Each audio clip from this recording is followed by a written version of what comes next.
નમસ્કાર દર્શક મિત્રો, આપ જોઈ રહ્યા છો કેબીસી ન્યૂઝ। હવે જોઈએ અગત્યના સમાચાર। દેવભૂમિ દ્વારકા કેબીસી ન્યૂઝ મારફત વિગતવાર સમાચાર જણાવીએ કે ગુજરાત સરકાર દ્વારા સરકાર જમીન ઉપર વર્ષોથી રહેતા હોય તેવા નિરાધાર અને ગરીબ, લાચાર અને વિધવાઓના મકાનને બિલ્ડોઝરથી ડિમોલિશન નિરાધાર બનાવી દેવામાં આવે છે। આજની કારમી મોંઘવારીમાં મકાનનું ભાડું પણ ન ભરી શકે તેવી વ્યક્તિઓ કે જેને પોતાની મહેનતે એક ઝૂંપડા જેવું મકાન બનાવ્યું હોય તેને પણ આ સરકાર દ્વારા જમીનદોસ્ત કરી નાખવામાં આવે છે। ભૂકંપ જેવી પરિસ્થિતિ ઊભી કરે છે। ભાવનગરમાં પણ આઈજીના બંગલા પાસે 6 ઓરડી તોડી તેમાં 10 પરિવાર હતા, જેમાં 4 વિધવા પરિવાર હતો। ત્યાં રાજુભાઈ સોલંકીએ દરમિયાનગીરી કરતા તેઓને અટકાયત કરવામાં આવી હતી।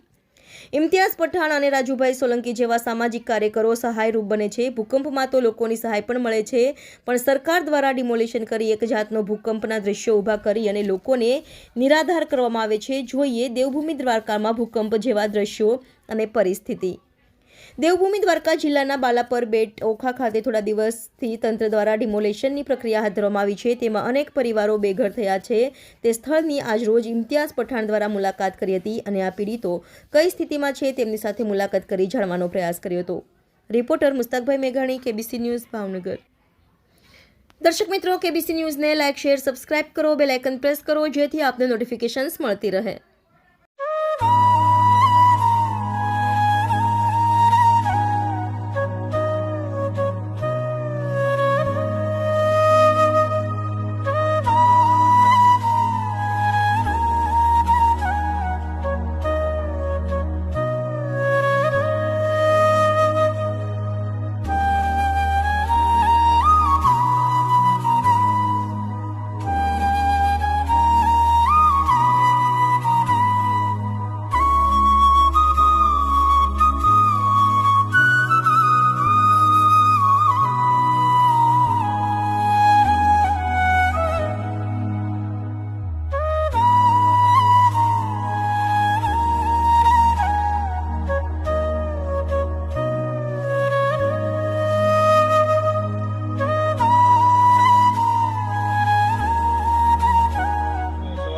ઘર ખાલી કરવાનું કીધું તો કોણ આખી રાતમાં ઘર ખાલી કરી શકે? બીજું, પોલીસે જેના ઈશારે આ કર્યું હોય પરંતુ નિયમની વિરુદ્ધનું કૃત્ય છે, કાયદાની વિરુદ્ધનું આ કૃત્ય કર્યું છે। પોલીસે બળજબરી કરી છે, બળ પ્રયોગ કર્યો છે અને વહેલી સવારે આવી આ જે અસરગ્રસ્તો છે એને એવું રાત્રે કહી ગયા કે અમે 11 વાગે આવવાના છીએ। એના બદલે સવારે 6 વાગે આ લોકો આવ્યા અને 6 વાગે આવી અને ધાક ધમકી અને બળજબરીપૂર્વક આ લોકોના મકાનો ડિમોલેશન કરી નાખવામાં આવ્યા છે। આ અસરગ્રસ્તોનો મને ફોન આવ્યો સવારે 7 વાગે। તાબડતોબ હું ઉઠીને સીધો ત્યાં ગયો અને મેં આ પોલીસ અધિકારીઓ પાસે એનો ખુલાસો માગ્યો કે ભાઈ તમે આ ડિમોલેશન કરવા આવ્યો છો, કાંઈ વાંધો નહીં, કાયદા પ્રમાણે નિયમ પ્રમાણે જે કરવું પડે એ કરો। ભલે આ લોકોની વિરુદ્ધમાં કોર્ટનો ચુકાદો આવ્યો છે, પણ આ ચુકાદાની અંદર સાથોસાથ એવી પણ એક સ્પષ્ટતા કરી છે કોર્ટે કે સુપ્રીમ કોર્ટની ગાઈડલાઈન 2024 મુજબ આ જે અસરગ્રસ્તો છે એને કોઈ પણ કાર્યવાહી કરવી હોય તો એના 15 દિવસ અગાઉ એ લોકોને લેખિતમાં નોટિસ આપવી। પરંતુ આ પોલીસ અધિકારીઓ કે પ્રશાસને આ ગરીબ માણસોને કોઈ પણ જાતની નોટિસ આપી નથી, જાણકારી કરી નથી અને માત્ર 12 થી 15 કલાકની અંદર રાતોરાત જઈ અને ડિમોલેશન કરવામાં આવ્યું છે।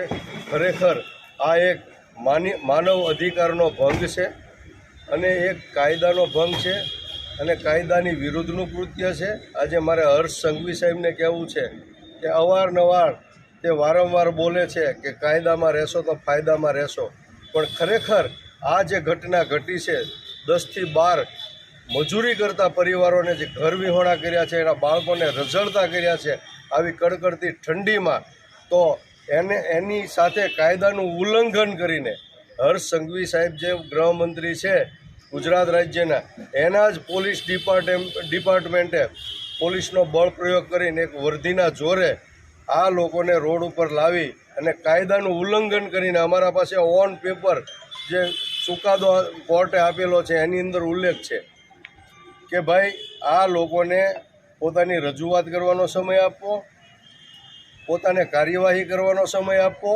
અને તમે પોલીસ ડિપાર્ટમેન્ટ કે પ્રશાસન જે કાર્યવાહી કરે એના 15 દિવસ અગાઉ એ લોકોને લેખિતમાં નોટિસ આપવી, આવો સુપ્રીમ કોર્ટનો આમાં લખાણ છે, એની નોંધ છે.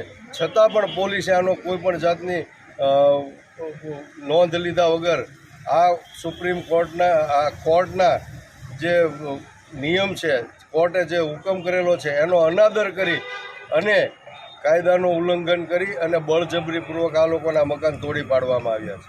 એટલે આપનો આક્ષેપ તો એવો જ છે ને કે સરકારે જ અનલીગલી કાર્યવાહી કરી?